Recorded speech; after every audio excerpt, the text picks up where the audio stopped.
Combating the growing fentanyl crisis here at home. New at noon, the Maryland U.S. Attorney's Office has just announced a new initiative designed to get the often deadly drug off the streets.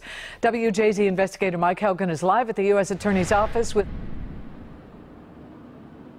Denise, under this new initiative, every fentanyl-related distribution arrest will be targeted by the feds. The DEA, the U.S. Attorney's Office, and the city state's Attorney's Office will decide collectively whether these cases will be prosecuted in federal court, and that carries tougher punishments, tougher minimum mandatory sentences, and the reason is because this is an epidemic. The number of fentanyl-related deaths in Maryland has skyrocketed in the past decade, up more than 8,000%. More than 2,000 people have died this year in Maryland because of fentanyl overdoses, and you are more likely to die of a fentanyl-related overdose in Baltimore City than you are of a gunshot wound.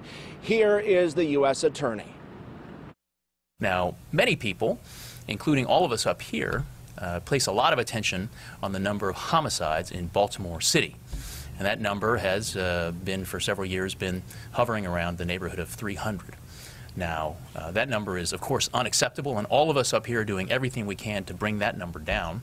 But what I want to make sure that people understand is that the number of fentanyl number of fentanyl overdose deaths in Baltimore City is projected this year, by the end of 2018, to be more than twice that number.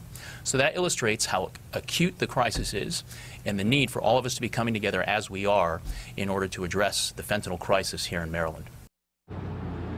And here's an example of the tougher penalties. If you distribute fentanyl and someone dies of an overdose and they can link it to you and you're convicted in federal court, that carries a mandatory minimum of 20 years in federal prison.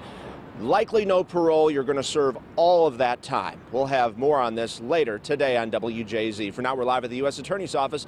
Mike Helgen, WJZ.